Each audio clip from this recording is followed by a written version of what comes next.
அரபு கண்ட்ரீஸ் நாங்கள் எப்பயுமே டிஃபெண்ட் பண்ணி கொண்டிருக்க மாட்டோம் என்கிற ஒரு நிலையை எடுத்திருக்கிறாங்க.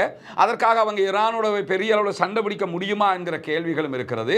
ஏன்னா இஸ்ரேல் இத்தனை 2 வருஷமாக காசாவை தாக்கும் போது காசாவுக்கு ஆதரவாக இஸ்ரேலுக்கு எதிராக வாய் திறக்காதவர்கள், இஸ்ரேலுக்கு எதிராக சண்டையில் களமிறங்காதவங்க, இவ்வளவு பெரிய யுத்தத்தில் இதுவரைக்கும் இஸ்ரேலும் அமெரிக்காவும் ஈரானை தாக்கி கொண்டிருக்கிறது.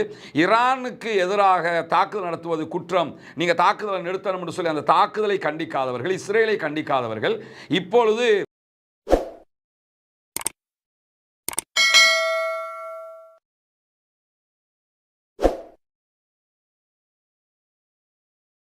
அன்பிற்கினிய சகோதர சகோதரிகளை நம் அனைவர் மீதும் ஏக இறைவனுடைய அமைதியும் கருணையும் உண்டாகட்டுமாக என்கிற உயரிய பிரார்த்தனைகளோடு தொடர்ச்சியாக ஈரான் இஸ்ரேலிய அமெரிக்க யுத்தம் என்பது உச்சகட்டமான ஒரு வாராக மாறியிருக்கிறது. உலகம் முழுவதுமே ஸ்தம்பித்து நிற்கக்கூடிய அளவுக்கு எண்ணெய் ஏற்றுமதியில் மிகப்பெரியதொரு தடங்களாக இந்த யுத்தம் மாறியிருக்கு. இந்த யுத்தத்தில் இதுவரைக்கும் அமெரிக்கா தன்னுடைய வெற்றியை அறிவித்துக் கொள்ள முடியாத நிலையில் இருக்கிறது.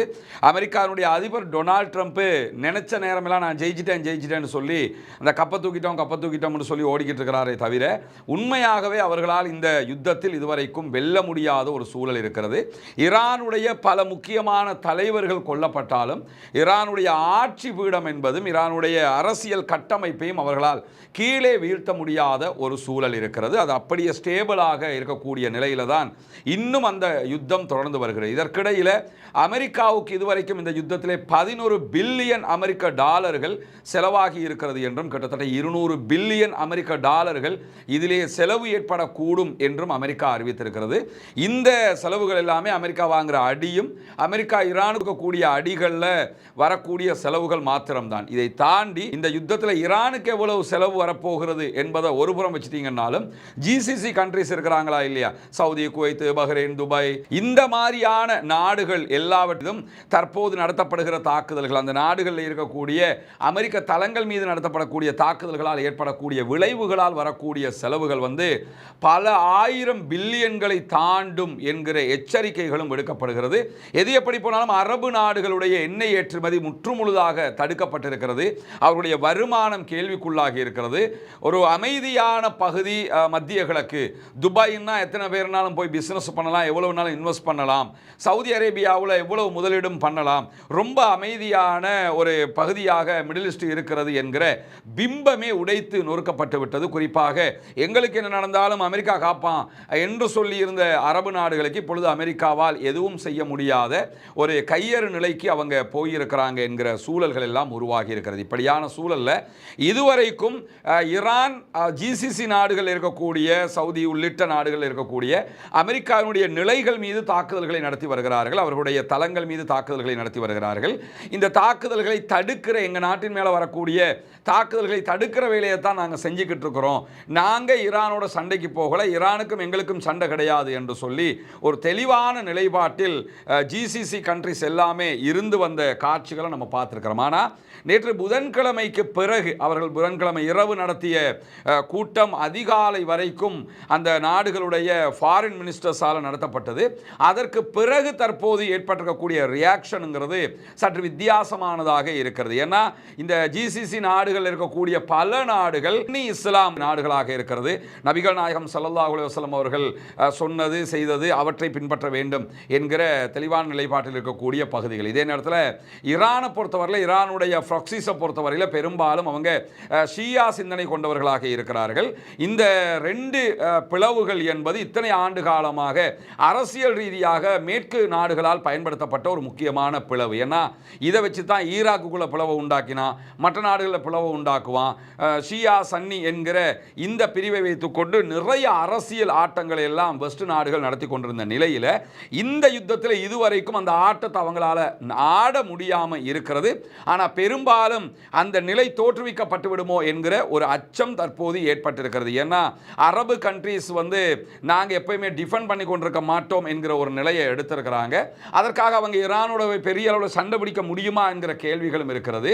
ஏன்னா இஸ்ரேல் இத்தனை 2 வருஷமாக காசாவை தாக்கும் போது காசாவுக்கு ஆதரவாக இஸ்ரேலுக்கு எதிராக வாய் திறக்காதவர்கள், இஸ்ரேலுக்கு எதிராக சண்டையில் களமிறங்காதவங்க, இவ்வளவு இவ்வளவு பெரிய யுத்தத்தில் இதுவரைக்கும் இஸ்ரேலும் அமெரிக்காவும் ஈரானை தாக்கி கொண்டிருக்கிறது. ஈரானுக்கு எதிராக தாக்குதல் நடத்துவது குற்றம், நீங்க தாக்குதலை நிறுத்தணும் என்று சொல்லி அந்த தாக்குதலை கண்டிக்காதவர்கள், இஸ்ரேலை கண்டிக்காதவர்கள், இப்பொழுது நீங்க எங்க நாடுகள் இருக்கக்கூடிய தளங்கள் மேல தாக்குதல் நடத்துறாங்க. அவங்க நாட்டில் இருக்கிற அமெரிக்காவுடைய தளங்கள் மீது தான் தாக்குதல் நடத்தப்படுகிறது தவிர அந்த நாட்டின் மீது தாக்குதல் நடத்தப்படவில்லை. அப்படி இருந்தாலும் எங்க மேல நீங்க தாக்குதல் நடத்துறீங்க என்று சொல்லி கொதிக்கும் போது அங்க இருக்கக்கூடிய பொதுமக்களுடைய மனோநிலை என்னவாகும் என்கிற கேள்விகள் எழுகிற அதே நேரம் இந்த இரண்டு தரப்பாருக்கும் இடையில் இந்த சண்டை திசை திரும்பமாக இருந்தால் அமெரிக்காவும் இஸ்ரேலும் ஓரமாகிட்டு நீங்களே அடிச்சுக்கிறீங்க, ஷியா சன்னி சண்டை பிடிச்சுக்கிறீங்க என்கிற லெவல்ல இது ஒரு குழப்பத்திலேயே விட்டுட்டு போயிருவாங்க என்கிறதும் வெளிப்படையாக தெரியக்கூடிய நிகழ்வுகள். இப்படியான சூழலில் தான் நேற்றைய தினம் உலகத்திலேயே மிகப்பெரிய எரிவாயு வயலாக இருக்கக்கூடிய ஈரானுடைய தெற்கு பகுதிகளில் இருந்த எரிவாயு வயல் மேல ஒரு பெரிய தாக்குதலை இஸ்ரேலிய ஆக்கிரமிப்பு ராணுவம் நடந்தது. அந்த தாக்குதலுக்கு எங்களுக்கு தகவல் தெரியலை என்று சொல்லி தற்போது அந்த கண்ணாமூச்சி விளையாட்டை அமெரிக்கா விளையாடிக்கிட்டு இருக்காங்க. எங்களுக்கு தெரியாமலே அடிச்சிட்டாங்க, இவங்களுக்கு தெரியாம எதுவுமே செய்ய மாட்டாங்க அவங்க, அதனால எங்களுக்கு இது தெரியலைன்னு அமெரிக்க அதிபர் டொனால்ட் ட்ரம்ப் சொல்றாரு. அந்த எரிவாயு வயல் மேல தாக்குதல் நடத்தியதுல அந்த எல்லையை நீங்க எடுத்துக்கிட்டீங்கன்னா ஒரு பக்கம் கத்தர் இருக்கும், மறுபக்கம் ஈரான் இருப்பாங்க. இந்த ரெண்டு நாடுகளுமே பகிர்ந்து கொள்ளுகிற ஒரு பகுதியாகத்தான் அந்த எரிவாயு வயல் இருக்கும். ரெண்டு நாடுகளுமே ஒரே இடத்துல இருந்து தான் எரிவாயுவை எடுத்துக்கிடுவாங்க, எல்என்ஜி எடுப்பாங்க. ஆனால் இரண்டு நாடுகளுக்குரிய பங்குகளை பிரித்து வைத்திருக்கிறார்கள். இப்படியான ஒரு சூழலில் தான் அதன் மீது நடத்தப்பட்ட தாக்குதலை நேற்று கத்தரும் கண்டித்திருந்தது. நீங்கள் ரெண்டு பேரும் சேர்ந்து தொழில் செய்யறதுனால ஈரான் மேல அட்டாக்குங்கிற விதமாக இல்லாட்டியும் அந்த இடத்தின் மேல நடத்திய தாக்குதலை கண்டிச்சிருந்தாங்க. இப்படியான ஒரு சூழலில் தான் எங்களுடைய இந்த எரிவாயு வயல் மேல தாக்குதல் நடத்தியதற்காக நாங்கள் அமெரிக்காவினுடைய அலைன்ஸில் இருக்கக்கூடிய அமெரிக்காவினுடைய தொழில்துறையாக இருக்கக்கூடிய எண்ணெய் வயல்கள் மேல தாக்குதல் நடத்துவோம்னு சவுதி அரேபியா, அதே போன்று துபாய், அதே போன்று கத்தர் ஆகிய நாடுகளில் இருந்த அமெரிக்காவோடு நெருக்கம் காட்டுகிற அமெரிக்காவினுடைய இன்வெஸ்ட்மெண்ட்ல இருக்கக்கூடிய எண்ணெய் வயல்கள், அதே போன்று பெட்ரோல் சுத்திகரிப்பு நிலையங்கள் மேல நாங்கள் தாக்குதல் நடத்துவோம் என்று அறிவித்திருந்தது ஈரான். அதே அடிப்படையில் அவர்கள் தாக்குதலை பலமாக நடத்தி இருக்கிறார்கள். ரியாத் உள்ளிட்ட பல பகுதிகளிலும் தாக்குதல்கள் நடத்தப்பட்டிருக்கிறது. அவங்க சொன்ன மாதிரியே ஏவுகணை அட்டாக்ல பல சேதங்களும் ஏற்பட்டிருக்கக்கூடிய சூழலில் தான் தெற்கு ஈராக்ல கடற்படை தளத்தின் மீது ட்ரோன் தாக்குதல்களை நடத்தி இருக்கிறார்கள். தெற்கு ஈராக்ல இருக்கக்கூடிய அமெரிக்காவினுடைய கடற்படை தளம் மீது குவைத்தினுடைய எல்லையில் இருக்கக்கூடிய உம்முல் கஸ்ர் என்கிற கடற்படை தளத்தில் இருக்கக்கூடிய ஒரு நீர் சுத்திகரிப்பு நிலையத்தின் மீதும் தாக்குதல்கள் நடத்தப்பட்டிருக்கு. இங்க என்ன கவனிக்கணும் கேட்டா, நம்ம நாடுகளுக்கெல்லாம் இந்த கண்ட்ரீஸ்ல நடக்கிற ஈரான் அமெரிக்க இஸ்ரேலிய வார் காரணமாக பெட்ரோல் கிரைசிஸ் தான் நமக்கு ஏற்படுகிறது. நமக்கு பெட்ரோல் இல்லாம கியூல நிக்கிறோம், கியூஆர் கோட் யூஸ் பண்றோம், இந்த மாதிரி பிரச்சனை வரும். அதுக்கு பிறகு எக்கானமிக் கிரைசிஸ் வருவதற்கு வாய்ப்பு இருக்கிறது. ஆனால் ஜிசிசி கண்ட்ரீஸை பொறுத்தவரை அவங்களுக்கு வரக்கூடிய மிகப்பெரிய கிரைசிஸ் என்னன்னு கேட்டால் குடிதன். ஏன்னா ஈரானுடைய உள்நாட்டுக்குள்ளே இருந்த ஒரு மிகப்பெரிய சுத்திகரிப்பு நிலையம், கடல் நீரை நன்னீராக்குற சுத்திகரிப்பு நிலையம், 30 கிராமங்களுக்கு தண்ணி கொடுக்கக்கூடிய நிலையத்தின் மீது அமெரிக்கா தாக்குதல் நடத்தியதோட ஈரான் என்ன பண்றாங்கன்னு கேட்டால் அரபு கண்ட்ரீஸில் இருக்கக்கூடிய இந்த சுத்திகரிப்பு நிலையங்கள் மேல, தண்ணீர் சுத்திகரிப்பு நிலையங்கள் மேல தாக்குதல் நடத்துறாங்க. அந்த அடிப்படையில் குவைத்தில் இந்த தாக்குதல்கள் இன்றைக்கு நடத்தப்பட்டிருக்கிறது. நமக்கு தெரியும் அரபு நாடுகளில் சில நாடுகளில் பெட்ரோலை விட தண்ணீர் தான் விலை அதிகம். ஏன்னா அங்கே தண்ணீர் தான் ரொம்ப முக்கியமானது. இப்படி ஒரு சூழல் ஏற்பட்டால் அரபு நாடுகள் தண்ணீர் இல்லாமல் தவிக்கக்கூடிய ஒரு நிலை ஏற்பட்டுவிடும் என்பதையும் கவனிக்கிறார். அதே நேரம் தெற்கு லெபனானில் இஸ்ரேலிய ஆக்கிரமிப்பு இராணுவத்தினர் உள்ளே நுழைவதற்கு தாய்பே நகரத்திலிருந்து பைதர் அல் ஃபுகானி நகரத்து மேலே உள்ள நுழைகிறதுக்கு ட்ரை பண்ண நேரத்தில் அவங்க மேலே நாங்கள் தாக்குதல்கள் நடத்தி இருக்கிறோம் என்று அறிவிக்கக்கூடிய ஹிஸ்புல்லா படைப்பிரிவினர் மேலதிகமாக என்ன சொல்றாங்கன்னு கேட்டால் 6 இஸ்ரேலிய மெர்காவா டேங்குகளையும் நாங்கள் அளித்திருக்கிறோம் என்கிற செய்திகளை இன்றைக்கு சொல்லியிருக்கிறார்கள். அல் ஜசீரா இதை வெளியிட்டிருப்பதை நம்ம பார்க்க முடியும். அதை தாண்டி நேற்றைய தினம் ஈரான் நடத்திய தாக்குதல்களில் கத்தரில் இருக்கக்கூடிய ராஸ் லஃபான் பெட்ரோலிய வளாகம் தீப்பற்றி எரியக்கூடிய காட்சிகளை அல் ஜசீரா வெளியிட்டுக் கொண்டிருக்கிறது. கடுமையான சேதம் அவர்களுக்கு ஏற்பட்டிருக்கிறது. அது மட்டுமல்லாமல் கத்தருக்கு அருகாமையில் இருந்த ஒரு கப்பல் மேலே தாக்குதல்கள் நடத்தப்பட்டிருக்கிறது. அதுவும் இந்த ராஸ் லஃபான் பகுதிகளில் இருக்கக்கூடிய அந்த பெட்ரோலிய ஏற்றுமதி இறக்குமதி கப்பலாக இருக்கிறது. அதன் மேலே தாக்குதல் நடத்தப்பட்டிருக்க அந்த கப்பல் பற்றி எரிகிற செய்திகள் வெளியாகி இருக்கிறது. அதே நேரத்தில் ஐக்கிய அரபு அமீரகத்தினுடைய கடல் பரப்பிலிருந்து 11 கடல் மைல் தொலைவில், சுமார் 20 கிலோமீட்டர் தொலைவில் தான் இந்த கப்பல் மேலேயும் தாக்குதல்கள் நடத்தப்பட்டிருக்கிறது. இப்படியான செய்திகள் எல்லாம் வெளியாகி இருக்கக்கூடிய சூழலில் தான் நேற்றைய தினம் புதன்கிழமை இரவு ஒரு முக்கியமான கூட்டத்தை ஜிசிசி நாடுகளுடைய ஃபாரின் மினிஸ்டர்ஸ் இணைந்து நடத்தி கொண்டிருந்தார்கள். அந்த கூட்டம் நடந்துகிட்டு இருக்கும் போது தான் இந்த தாக்குதல்களை ஈரான் நடத்தியது. அந்த கூட்டமே ஈரானை கண்டிக்கிறதுக்கான கூட்டம் நடந்துகிட்டு இருக்கும் போது தான் இந்த தாக்குதல்களையே நடத்தி கொண்டிருந்தது ஈரான். இந்த கூட்டத்திற்கு பிறகு பத்திரிகையாளர்களை சந்தித்த சவுதி அரேபியாவினுடைய வெளியுறவு அமைச்சர் இளவரசர் ஃபைசல் பின் ஃபர்ஹான் ஊடகங்களுக்கு பேசுகிற இருக்கிற நேரத்தில் ஈரான் தன்னுடைய போங்கை மறுபரிசீலனை செய்ய வேண்டும், இந்த தாக்குதல்கள் உடனடியாக நிறுத்தப்பட வேண்டும். இல்லை என்று சொன்னால் நாங்கள் அவங்களுக்கு எதிராக மறுபரிசீலனை செய்ய வேண்டியிருக்கும்.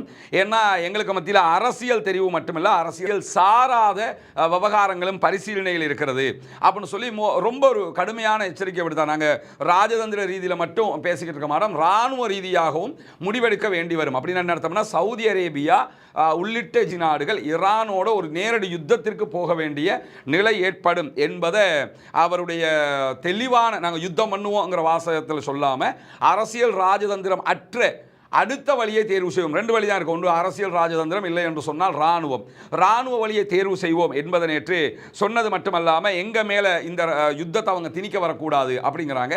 பார்த்தீங்கன்னு சொன்னால் ஈரான் யார் மேலேயும் இந்த யுத்தத்தை திணிக்கலை. ஈரான் அட்டாக்குக்கு உள்ளாகுது, ஈரான் அமெரிக்காவுக்கு போய் அட்டாக் பண்ண முடியாது, அமெரிக்காவுடைய தளங்கள் மேலே தான் அட்டாக் பண்ண முடியும், அந்த அடிப்படையில் தான் அட்டாக் பண்ணுறாங்கிறது ஈரானுடைய வாதமாக இருக்கிறது. இப்படி ரெண்டு தரப்பு வாதங்கள் இருக்கக்கூடிய நிலையில தான் இந்த கண்டனத்தை அவர்கள் வெளியிட்டிருக்கிறார்கள். நாங்கள் இதுவரைக்கும் தற்காப்பு வேலையை தான் பண்ணிக்கிட்டு இருக்கிறோம், ஆனால் நாங்களே உங்களை அரசியலை தாண்டிய முடிவுகளை எடுப்பதற்கு வாய்ப்பு இருக்கிறது என்கிற செய்திகள் எல்லாம் சொன்ன காட்சியை பார்க்குறோம். இங்கே நமக்கு இருக்கக்கூடிய ஒரு கில்ட்டியே என்னன்னு கேட்டால், இதுவரைக்கும் இஸ்ரேலும் அமெரிக்காவும் ஈரானை தாக்குவது பிழை, நீங்கள் யுத்தத்தை நிறுத்தணும்னு பகிரங்கமாக அவங்க கண்டிக்கலை. இந்த மாதிரி ஏன் தாக்குதல் நடத்துறீங்க, பொதுமக்களை ஏன் கொள்றீங்கிற மாதிரியான கண்டனங்களை வெளியிடாதவங்க என்ன பண்ணுறாங்கன்னு கேட்டால், நாங்கள் உங்களுக்கு எதிராக இராணுவ நடவடிக்கை எடுக்க வேண்டி வரும் அப்படிங்கிறாங்க. எதற்காக இந்த மாதிரியான ஒரு நிலைப்பாடு என்கிற கேள்விகள் இருக்கிறது. இதே இராணுவ நிலைப்பாட்டை ஏன் காசா விவகாரத்தில் இஸ்ரேலுக்கு எதிராக எடுக்கலை அப்படிங்கிற கேள்வி வரும். சில பேர் என்ன சொல்லுவாங்கன்னா, நீங்கள் நினைக்கிற மாதிரில ஈரான்காரன் அவன் பெரிய எல்லா நாடுகளையும் ஒரு பெரிய பறந்துபட்ட பாரசீகத்தை உருவாக்குவது தான் அவனுடைய திட்டம் அப்படிங்கிறாங்க. சரி, அது அவனுடைய திட்டம் என்று வச்சுக்கிடுவோம், அது அந்த திட்டம் அவன்கிட்ட இல்லைன்றலாம் நம்ம மறுக்கலாம், கண்டிப்பாக அவன் திட்டம் இருக்கிறது. ஆனால் இதுவரைக்கும் எந்த பகுதியில் அவன் இதுவரைக்கும் கைப்பற்றிருக்காங்கிற ஒரு கேள்வி இருக்கிறது. ஆனால் இஸ்ரேல் பாலஸ்தீனத்தை கைப்பற்றி தான் நாட்டையே உருவாக்கியிருக்கு. இன்னும் பாலஸ்தீனத்தை பிடிச்சிக்கிட்டு இருக்கிறாங்க. இதுவரைக்கும் பாலஸ்தீனத்தில் 40 காசாவில் 49% நிலப்பரப்பு அவங்க கையில் தான் இருக்குது இந்த யுத்தத்துக்கு பிறகு. அதை தாண்டி வெஸ்ட் பேங்க்ல ஒரே தாக்குதல் நடத்துறாங்க. வெஸ்ட் பேங்க்ல பல சட்டங்களை போட்டிருக்கிறாங்க. இன்ன வரைக்கும் புனிதமிக்க மஸ்ஜிதுல் அக்ஸாவில் தொழுகைக்கான தடை நீடித்து கொண்டிருக்கிறது. இப்படியான அழிவுகள் எல்லாம் இருக்கக்கூடிய நேரத்தில் சவுதி அரேபியாவுடைய ரியாது வரைக்கும் கைப்பற்றுவதுதான், கிரேட்டர் இஸ்ரேலை உருவாக்குவதுதான் எங்களுடைய திட்டம் என்கிறார் பெஞ்சமின் நெத்தன்யாகு. அது இஸ்ரேலுடைய திட்டம் கூட.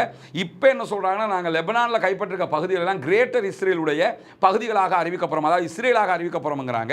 சிரியாவில் கைப்பற்றிருக்கிற பகுதிகளை இஸ்ரேலாக அறிவிக்கப்படுறோங்கிறாங்க. இந்த இடத்துல அரபு நாடுகளை கைப்பற்றி கொண்டு வருவது யார்? இஸ்ரேல்காரன் கைப்பற்றிக்கிட்டு வரான். கைப்பற்றிக்கிட்டு வர்றவனோட சண்டைக்கு போறதுக்கு யாரும் தயார் இல்லை. தன்னை அடிக்க வந்தவனுக்கு எதிராக சண்டை பிடிக்கிறவனுக்கு நாங்கள் ராணுவ நடவடிக்கை எடுப்போம்ங்கிறாங்க. இது எந்த ஊர் நியாயம் என்கிற கேள்விகளும் எழக்கூடிய சூழலில் தான் சவுதி அரேபியாவுடைய இந்த எச்சரிக்கையை தொடர்ந்து உடனடியாக கத்தார் செயல்பட ஆரம்பித்தது. கத்தார் தன்னுடைய நாட்டின் மீது இந்த எண்ணெய் வயல்கள் மீது தாக்குதல்கள் நடத்தப்பட்ட செய்திகளுக்கு பிறகு உடனடியாக என்ன பண்ணாங்கன்னு சொல்லி சொன்னால், ஒரு கடுமையான தாக்குதல் தொடர்பான கண்டனத்தை வெளியிட்டதோட இங்கே இருக்கக்கூடிய ஈரானை சேர்ந்தவர்கள், ஈரான் எங்கள் நாட்டை ஒரு படுகொலியை நோக்கி இழுத்துக்கிட்டு போகுது, எனவே உடனடியாக கத்தாருக்குள் இருக்கக்கூடிய ஈரானுடைய இராணுவ தூதர், அதே போன்று பாதுகாப்பு தூதர் உள்ளிட்ட இராணுவம் சார்ந்த அத்தனை பேருமே கத்தாரை விட்டு வெளியேற வேண்டும். வித்தின் 24 ஹவர்ஸுக்குள்ள கத்தாரில் இருந்து ஈரானியர்கள் வெளியே போயிடும், அஃபீஷியல்ஸ் போயிடணும், சாதாரண ஈரானாக்கள் கிடையாது, அஃபீஷியல்ஸ் வெளியே போயிடணும் அப்படின்னு சொல்லி இன்றைக்கு வெளிப்படையாகவே அவர்கள் அறிவித்திருக்கிறார்கள். இந்த யுத்தத்தை ஈரான் நிறுத்தணும், அதாவது ஜிசிசி கண்ட்ரிஸ் மீதான தாக்குதல்களை நிறுத்தணும் என்று சொல்லி கிட்டத்தட்ட 12 நாடுகள் ஈரானை வலியுறுத்தி இருக்கிறார். எங்கள் நாடுகள் மேலே நடத்துகிற தாக்குதலை நிறுத்துங்க என்று சொல்லி இதில் சொல்கிறாங்க. அமெரிக்கா மேலே நடத்துகிற தாக்குதலை நிறுத்துங்கன்னெல்லாம் சொல்லலை. எங்கள் நாடுகள் மீதான தாக்குதலை நிறுத்துங்கனாலே அமெரிக்காவுடைய போர்ட்டுகளுக்கு அடிக்காதீங்கன்னு தான் அர்த்தம். தெளிவாக விளங்கிருங்க. தெளிவாக தானே சொல்கிறாங்க. நாடு மேலே தாக்குதல் நடத்த வேணாம்னு அவன் சொல்லுவான் தானே சொல்லி சில பேர் விளக்கம் சொல்லுவாங்க. அவங்க நாடு மேலே தாக்குதல் நடத்த வேணாம்னா அவங்க நாட்டுக்குள்ளே தாக்குதல் நடத்தவே இல்லை. அமெரிக்காவினுடைய நிலைகள் மீது அமெரிக்காவுடைய பெட்ரோல் சம்மந்தப்பட்ட இடங்களுக்கு நடத்தப்படுது, அமெரிக்காவுடைய தளங்கள் நடத்தப்படுகிறது. இவங்களோட அறிவிப்பிலிருந்து என்ன அர்த்தம்னு கேட்டால், அமெரிக்கா மேலே அடிக்காதங்கிறத சொல்கிறாங்க. அமெரிக்கா மேலே அடிக்காதுன்னா அமெரிக்கா மேலே அடிக்காதுன்னு சொல்லணும். அதை விட்டு போட்டு எங்கள் நாட்டில் இருக்கக்கூடிய தளங்கள் மேலே அடிக்காதீங்கன்னா அந்த தளங்கள் யாருக்கு சொந்தம்? உங்களுக்கு சொந்தமே இல்லை. அந்த தளங்கள் அமெரிக்காவுக்கு சொந்தம். எனவே அமெரிக்காவுடைய நிலைகள் மேலே தான் இந்த தாக்குதல்கள் நடத்தப்படுகிறது. அதை தங்கள் மீது நடத்தப்படுகிற தாக்குதலாக இவர்கள் கண்டித்துக் கொண்டிருக்கிறார்கள். இஸ்ரேலை கண்டிக்கவில்லை, அமெரிக்காவை கண்டிக்கவில்லை. இந்த யுத்தத்தை நிறுத்த முடியலை இவங்களால. பேசி யுத்தத்தை நிறுத்துங்கன்னு ஒரு முடிவுக்கு வரலாம். அந்த முடிவுக்கு வராமல் இந்த வேலைகளை செய்கிறாங்கிறது இன்றைக்கு வெளியாக இருக்கக்கூடிய செய்திகளை பார்க்கலாம். Qatar, Azerbaijan, Bahrain, Egypt, Jordan, Kuwait, Lebanon, Pakistan, Saudi Arabia, Syria, துருக்கி, ஐக்கிய அரபு அமீரகம் ஆகிய நாடுகள் இந்த கண்டனத்தை உடனடியாக இந்த தாக்குதல்கள் நிறுத்தப்பட வேண்டும் என்கிற கோரிக்கைகளோடு கண்டனத்தை விடுத்திருக்கிறது மட்டுமல்லாமல் ஹொர்முஸை திறக்கணும், பாபல் மந்தபை மூடிடக்கூடாது, அந்த யமனுடைய எல்லையில் ரெட் சீயை மூடிடக்கூடாது, அதே மாதிரி ஹொர்முஸையும் தொடங்க அப்படின்னு சொல்லி கேட்டிருக்கிறாங்க. அது மட்டுமல்லாமல் லெபனான் மீதான இஸ்ரேலிய தாக்குதலை கண்டித்திருக்கிறார். ஈரான் மீதான இஸ்ரேலிய தாக்குதல் கண்டிக்கப்படவில்லை, ஆனால் லெபனான் மீதான இஸ்ரேலிய தாக்குதல் கண்டிக்கப்பட்டிருக்கு. முதல்ல இந்த கண்டனமே ஒன்றுக்கு உதவாது, சுருக்கி குப்பலை போட வேண்டிய கண்டனம் இது. இவன் கணக்கெடுக்க போறதும் கிடையாது. ஆனால் லெபனான் மீதான தாக்குதலை கண்டிக்கக்கூடியவர்கள் ஏன் ஈரான் கண்டனத்தை வெளியிடவில்லை? எனக்கு இருக்கக்கூடிய பெரிய கேள்வி என்ன, இந்த சோஷியல் மீடியாவில் சில பேர் நாக்கில் பல்லப்படாமல் பேசுகிற பேச்சுக்கள் அதெல்லாம் நம்ம பார்த்துக்கிட்டு இருக்கிறோம். ஈரானியர்கள் ஷியாக்காரனாக இருக்கட்டும், யாராக அவங்க மனிதர்கள் இல்லையா? இன்னைக்கு ரஷ்யா உக்ரைனில் பெரிய தாக்குதல்களை நடத்தி கொண்டிருக்கிறது. உக்ரைனிய மக்கள் கொல்லப்படுவதை நாம் ரசிக்க முடியுமா? ரஷ்யா நடத்துது. ரஷ்யா கொஞ்சம் ஃபேவரான நாடு, காசாவுக்கு ஆதரவாக நாடு, ஈரானுக்கு ஆதரவாக நிற்கிற நாடு. அதனால் உக்ரைனில் கொல்லப்படுறவன் கொல்லப்படட்டும் என்கிற நிலையை நம்ம எடுக்க முடியுமா? அதே மாதிரி சோமாலியாவில் சாகிறவன் சாகட்டும் என்கிற நிலை எடுக்க முடியுமா? யார் செத்தாலும் அது உயிருங்கிற நிலையை எடுக்கக்கூடாது. நன்றாக புரிந்து கொள். ஒரு உயிர் அது மதம், குலம் இதெல்லாம் அதில் பார்க்க முடியாதுல்ல, பார்க்கவும் கூடாது. அதை பார்ப்பவன் எப்படி மனிதனாக இருக்க முடியும்? ஒரு உயிரை வாழ வைத்தவன் முழு மனித சமூகத்தையும் வாழ வைத்தவன் ஆவான், ஒரு உயிரை கொன்றவன் முழு மனித சமூகத்தையும் கொன்றவன் ஆவான் என்று உயிரை வைத்துத்தான் இந்த விவகாரத்தை குர்ஆனே பேசுகிறது. எனவே ஒரு உயிரை கொள்வதை தடுக்க வேண்டும். அது லெபனானில் கொல்லப்பட்டாலும் கொலைதான், காசாவில் கொல்லப்பட்டாலும் கொலைதான், ஈரானில் கொல்லப்பட்டாலும் கொலைதான் என்பதை புரிந்து கொள்ளுங்கள். லெபனான் மீது இஸ்ரேல் நடத்துகிற தாக்குதல்கள் தொடர்பான கண்டனம் இருக்கிறது. ஆனால் ஈரானுக்குள்ள 1400 பேர் கொல்லப்பட்டிருக்கிறாங்க, 200 குழந்தைகள் கொல்லப்பட்டிருக்குது. அந்த கண்டனங்கள், குழந்தைகள் கொல்லப்பட்ட நேரத்தில் கண்டனம், குழந்தைகளை கொண்டது கண்டனம் என்று வந்தது.